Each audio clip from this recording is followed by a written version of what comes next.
ओम नमः शिवाय। हर हर महादेव।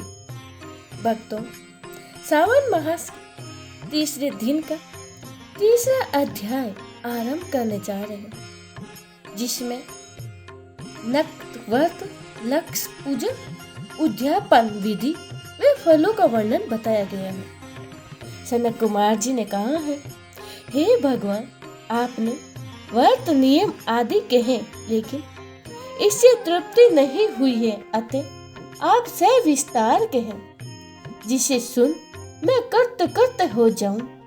ईश्वर बोले, हे योगीश, जो मनुष्य सावन मास में नक्त व्रत कर बिताता है, वह 12 महीनों तक इसका फल भोगता है। दिन की समाप्ति के 3 घंटे पहले ही रात्रि भोजन को नक्त व्रत कहा जाता है। इसमें सूर्य अस्त के पहले 3 घंटे समय का त्याग कर जो समय बचता है उसे लिया है। सूर्य अस्त के 3 घंटे तक के समय को संध्या काल कहा जाता है। आहार, मैथुन, निंदा तथा स्वाध्यान, इन 4 कार्यों को सायंकाल में ना करें।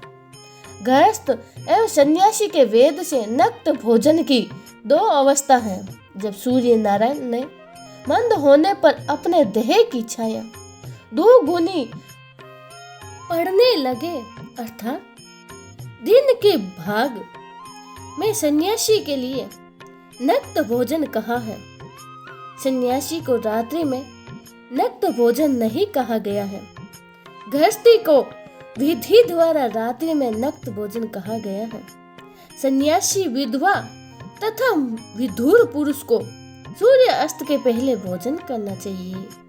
जो विधुर पुत्रवान है, उन्हें रात्रि में ही भोजन करना चाहिए, क्योंकि पुत्रवान आश्रय में होता है और सावन मास में नक्त व्रत को करने वाला प्राणी उत्तम गति को प्राप्त होता है।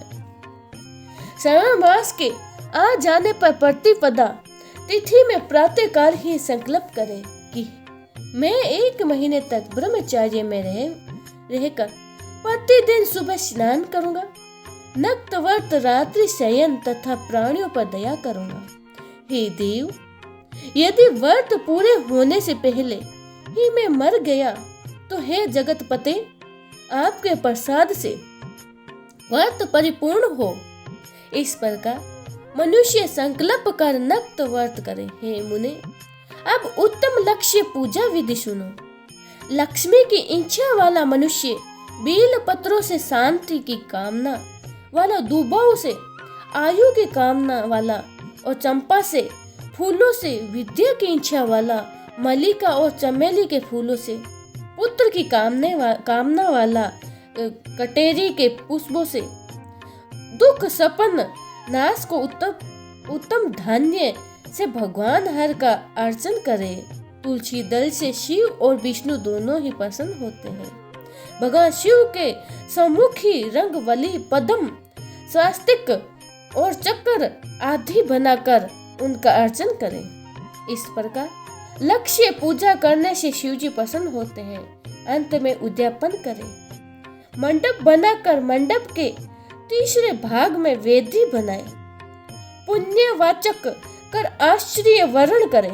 वेदी पर उत्तम चतुर्लिंग तो भद्र बनाकर उसके मध्य भाग में चावल से सुंदर कलश बनवावे। फिर वहां तांबे के कलश की स्थापना करें। कलश के 5 पल्लव तथा सूक्ष्म वस्त्र रखें। फिर उस पर भगवान शिव की सोने की प्रतिमा पंचामृत से स्नान कराकर रखें। धूप दीप नैवेद्य से पूजन कर वाद्य यंत्रों द्वारा वेद शास्त्र ज्ञान करते हुए रात्रि भर जागरण करें।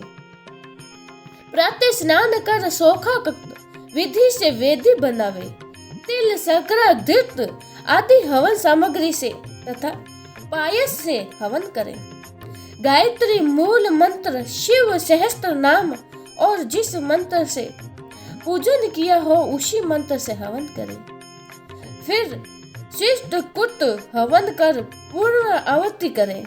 जिन मंत्रों से उमापति की लक्ष्य पूजा की है उन 2 चीजों का दान करे। वस्त्र अलंकार से आश्रय का अर्चन करे। यदि 1 महीने तक दीप जलाया हो तो संपूर्ण इच्छाओं की सिद्धि के लिए सोने की बत्ती, चांदी का दीपक बनाकर उसे घोड़ गिफ्ट सहित दान में देने चाहिए। तत्पश्चात देवता से क्षमा प्रार्थना कर 100 ब्राह्मणों को भोजन कराकर दक्षिणा देकर विदा करें। हे मुने, जो इस प्रकार मेरी पूजा तथा उद्यापन करता है, मैं उस पर प्रसन्न हो जाता हूँ। और हे मुने, अब इस मास में किए गए कर्मों का फल सुनो। जो मनुष्य इस माह में अपने किसी प्रिय वस्तु का त्याग करता है, उसे वे वस्तु इस लोक तथा परलोक में लाख गुना अधिक मिलती है। जो अक्षर संख्या से रुद्र पाठ करता है, उसका प्रत्येक अक्षर करोड़ों साल तक रुद्र लोक में शिव को अर्चित होता है। पंचामृत से शिव अभिषेक कराने से मोक्ष की प्राप्ति होती है। जो इस मास में भूमि पर सोता है, वह मूंगा हाथी के दांत व चंदन की नवरत्न जड़ित शैया पर शयन करता है। इस माह में जो ब्रह्मचारी से रहता है, उसके विनय की वृद्धि होती है। इस महीने जो मौन व्रत धारण करता है, वह श्रेष्ठ भक्त होता है। उसका किसी के साथ कलह नहीं होता है, क्योंकि मौन व्रत उत्तम है। बोलो शिव शंकर भोले भंडारी की जय हो। भक्तों, आज हम भगवान शंकर जब गोपेश्वर रूप में ब्रज में श्री कृष्ण भगवान के साथ नृत्य करने जाते हैं, तो कैसे वो अपनी वेशभूषा एक नारी के रूप में करके वहां जाते हैं और श्री श्याम सुंदर श्री कृष्ण भगवान के साथ नृत्य करने का आनंद उठाते हैं। आइए भक्तों, हम उस भजन को ग्रहण करते हैं और खो जाते हैं श्री कृष्ण की उस रास लीला में, जो भगवान शंकर और श्री कृष्ण अर्धनारेश्वर के संग श्री कृष्ण नारायण ने नृत्य किया था।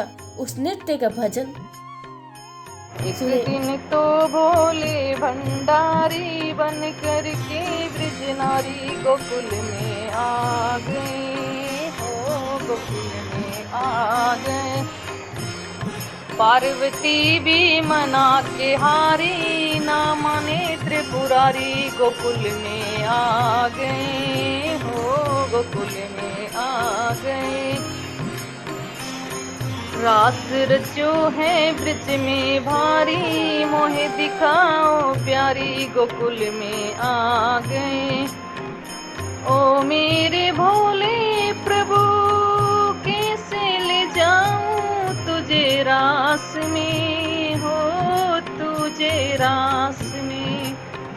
मोहन के सिवा वहाँ कोई पुरुष ना आए रास में हो, आए रास में। एक दिन तो भोले भंडारी बन के ब्रज नारी गोकुल में आ गए हो, गोकुल में आ गए। ऐसी बना दो मुझे कोई ना जाने इस राज को हो, इस राज को। मैं हूँ सहेली तेरी, ऐसा बतलाना ब्रजवास को हो, ब्रजवास को। पहन के साड़ी बांध के जूड़ा, चल चले मतवाली गोकुल में आ गए हो, गोकुल में आ गए। एक दिन तो भोले भंडारी बन कर के ब्रज नारी गोकुल में आ गए हो, गोकुल में आ गए। ऐसी बजाई बंसी सुध बुध भूले भोलेनाथ तो हो, भोलेनाथ तो।